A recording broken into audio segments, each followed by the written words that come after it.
ನಮ್ಮ ಮಿತ್ರನ ಜೊತೆ ನಾವು ನಿಲ್ಲುತ್ತೇವೆ. ರಷ್ಯಾ ಜಪಾನ್ ಬಳಿಕ ದೊಡ್ಡಣ್ಣನ ಸಪೋರ್ಟ್. ನಮ್ಮ ವ್ಯಾಪಾರ ಸಂಬಂಧ ಉತ್ತಮವಾಗಿದೆ. ಭಾರತಕ್ಕೆ ಎಲ್ಲ ರೀತಿಯ ನೆರವಿಗೆ ಸಿದ್ಧ. ಭಯೋತ್ಪಾದಕ ದಾಳಿಯ ಬಗ್ಗೆ ಅಮೆರಿಕದ ನಿಲುವೇನು? ಜಮ್ಮು ಮತ್ತು ಕಾಶ್ಮೀರದ ಪಹಲ್ಗಾಮ್ನ ಬೈಸರನ್ ವ್ಯಾಲಿಯಲ್ಲಿ ನಡೆದ ಭೀಕರ ಭಯೋತ್ಪಾದಕ ದಾಳಿಗೆ ದೇಶವಲ್ಲದೆ ಜಗತ್ತಿನಾದ್ಯಂತ ವ್ಯಾಪಕ ಖಂಡನೆ ವ್ಯಕ್ತವಾಗುತ್ತಿದೆ. ದಾಳಿಗೆ ಪ್ರತೀಕಾರವಾಗಿ ಭಯೋತ್ಪಾದನೆಯ ವಿರುದ್ಧ ಭಾರತ ನಡೆಸುತ್ತಿರುವ ಹೋರಾಟಕ್ಕೆ ವಿಶ್ವದ ಹಲವಾರು ದೇಶಗಳು ಬೆಂಬಲ ನೀಡಿದೆ. ಅಲ್ಲದೆ ಜಾಗತಿಕ ಮಟ್ಟದ ದಿಗ್ಗಜ ನಾಯಕರು, ಬಲಿಷ್ಠ ದೇಶಗಳ ಪ್ರಮುಖರು ಒಕ್ಕೊರಲಿನಿಂದ ಭಾರತದ ಬೆನ್ನೆಲುಬಾಗಿ ನಿಲ್ಲಲು ಸಿದ್ಧವಾಗಿದ್ದಾರೆ. ಇಸ್ರೇಲ್, ರಷ್ಯಾ, ಜಪಾನ್ ಬಳಿಕ ಇದೀಗ ಅಮೆರಿಕವು ಭಾರತದ ಬೆಂಬಲಕ್ಕೆ ನಿಂತಿದೆ. ಭಯೋತ್ಪಾದನೆಯ ವಿರುದ್ಧ ನಮ್ಮ ಮಿತ್ರ ರಾಷ್ಟ್ರ ಹೋರಾಡುತ್ತಿದೆ. ಈ ಕುರಿತು ಖುದ್ದು ಅಮೆರಿಕದ ಸ್ಪೀಕರ್ ಮೈಕ್ ಜಾನ್ಸನ್ ಸಭೆಯೊಂದರಲ್ಲಿ ಮಾತನಾಡಿ, ಭಯೋತ್ಪಾದನೆಯ ವಿರುದ್ಧದ ಹೋರಾಟದಲ್ಲಿ ನಾವು ಭಾರತವನ್ನ ಬೆಂಬಲಿಸುತ್ತೇವೆ. ಭಾರತ ನಮ್ಮ ಪ್ರಮುಖ ಪಾಲುದಾರ. ಭಯೋತ್ಪಾದನೆಯ ವಿರುದ್ಧ ಆ ದೇಶ ತೆಗೆದುಕೊಳ್ಳುವ ಎಲ್ಲ ನಿರ್ಧಾರಗಳನ್ನು ನಾವು ಬೆಂಬಲಿಸುತ್ತೇವೆ. ಭಾರತದಲ್ಲಿ ಏನಾಗುತ್ತಿದೆ ಎಂಬುದು ಎಲ್ಲರಿಗೂ ತಿಳಿದಿದೆ. ಈ ಬಗ್ಗೆ ನಮಗೆ ಅಪಾರ ಸಹನಾಭೂತಿ ಇದೆ. ನಮ್ಮ ಮಿತ್ರ ರಾಷ್ಟ್ರಗಳೊಂದಿಗೆ ನಿಲ್ಲಲು ಬಯಸುತ್ತೇವೆ. ಭಾರತವು ಹಲವು ಕ್ಷೇತ್ರಗಳಲ್ಲಿ ಪ್ರಮುಖ ಪಾಲುದಾರ ಎಂಬುದನ್ನ ಮರೆಯುವಂತಿಲ್ಲ. ಭಯೋತ್ಪಾದನೆಯ ವಿರುದ್ಧ ಆ ದೇಶ ಹೋರಾಡುತ್ತಿದೆ. ಇದಕ್ಕೆ ನಮ್ಮ ಬೆಂಬಲ ಇರಲಿದೆ ಎಂದು ತಮ್ಮ ಬೆಂಬಲವನ್ನ ಘೋಷಿಸಿದ್ದಾರೆ. ಭಾರತದ ರಕ್ಷಣೆಗೆ ಸಿದ್ಧ. ಟ್ರಂಪ್ ಸರ್ಕಾರ ಭಯೋತ್ಪಾದನಾ ಬೆದರಿಕೆಯ ಮಹತ್ವವನ್ನ ಸ್ಪಷ್ಟವಾಗಿ ಅರ್ಥ ಮಾಡಿಕೊಂಡಿದೆ.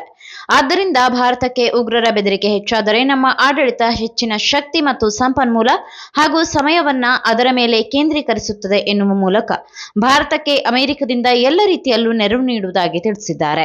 ನಮ್ಮ ವ್ಯಾಪಾರಗಳು ಉತ್ತಮವಾಗಿದೆ. ಪ್ರಮುಖವಾಗಿ ಭಾರತ ಹಾಗೂ ಅಮೆರಿಕ ರಾಷ್ಟ್ರಗಳ ನಡುವೆ ಮುಂದುವರೆದಿರುವ ವ್ಯಾಪಾರ ಒಪ್ಪಂದದ ಮಾತುಕತೆಯ ಬಗ್ಗೆ ಮಾತನಾಡಿರುವ ಜಾನ್ಸನ್, ಭಾರತ ಮತ್ತು ಅಮೆರಿಕ ನಡುವಿನ ವ್ಯಾಪಾರ ಒಪ್ಪಂದದ ಮಾತುಕತೆಗಳು ಉತ್ತಮವಾಗಿ ನಡೆಯುತ್ತಿದೆ.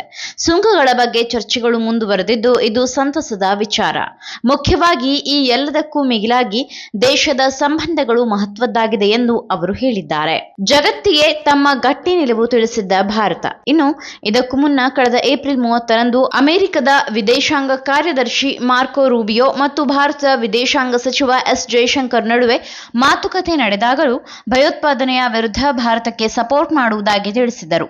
ಪಹಲ್ಗಾಮ್ನಲ್ಲಿ ನಡೆದ ಹತ್ಯಾಕಾಂಡಕ್ಕೆ ತೀವ್ರ ಸಂತಾಪ ವ್ಯಕ್ತಪಡಿಸಿದ ರೂಬಿಯೋ, ದಕ್ಷಿಣ ಏಷ್ಯಾದಲ್ಲಿ ಉದ್ವಿಗ್ನತೆ ತಗ್ಗಿಸಲು ಮತ್ತು ಶಾಂತಿ ಭದ್ರತೆಯನ್ನ ಕಾಪಾಡಬೇಕಿದೆ ಎಂದಿದ್ದರು. ಅಲ್ಲದೆ ರಕ್ಷಣಾ ಸಚಿವ ರಾಜನಾಥ್ ಸಿಂಗ್ ಮತ್ತು ಅಮೆರಿಕದ ರಕ್ಷಣಾ ಕಾರ್ಯದರ್ಶಿ ಪಿಟ್ ಹೆಗ್ಸೆತ್ ನಡುವಿನ ದೂರವಾಣಿಯಲ್ಲಿ ಭಾರತ ಪಾಕಿಸ್ತಾನ ಉದ್ವಿಗ್ನತೆಯ ಬಗ್ಗೆ ಚರ್ಚಿಸಲಾಗಿತ್ತು. ಜಮ್ಮು ಮತ್ತು ಕಾಶ್ಮೀರದ ಪಹಲ್ಗಾಮ್ನಲ್ಲಿ ನಡೆದ ದಾಳಿಯ ನಂತರ ಪ್ರಧಾನಿ ನರೇಂದ್ರ ಮೋದಿಗೆ ಕರೆ ಮಾಡಿದ ವಿಶ್ವ ನಾಯಕರಲ್ಲಿ ಅಮೆರಿಕದ ಅಧ್ಯಕ್ಷ ಡೊನಾಲ್ಡ್ ಟ್ರಂಪ್ ಕೂಡ ಒಬ್ಬರಾಗಿದ್ದರು. ಹೀಗಾಗಿ ಭಾರತಕ್ಕೆ ಯಾವುದೇ ತೆರನಾದ ಬೆಂಬಲ, ಸಹಾಯ, ನೈತಿಕ ಸ್ಥೈರ್ಯ ಸೇರಿದಂತೆ ಎಲ್ಲ ರೀತಿಯಲ್ಲೂ ಅಮೆರಿಕ ಸಿದ್ಧವಾಗಿದೆ ಎಂದು ಟ್ರಂಪ್ ಭರವಸೆ ನೀಡಿದ್ದರು. 84ರಿಂದ 50 kg ಬಂದೆ. ಆಮೇಲೂ ಸಣ್ಣಗೆ ಫಿಟ್ ಆಗಿದ್ದೀನಿ. ಅದಕ್ಕೆ ನಾನು ಯೂಸ್ ಮಾಡ್ತಾ ಇರೋದು ಜೀನಿ ಸ್ಲಿಮ್. ಸಣ್ಣ ಆಗೋಕ್ಕೆ ಜೀನಿ ಸ್ಲಿಮ್ ಯೂಸ್ ಮಾಡಿದೆ, ಹೆಲ್ದಿನೂ ಅದೇ.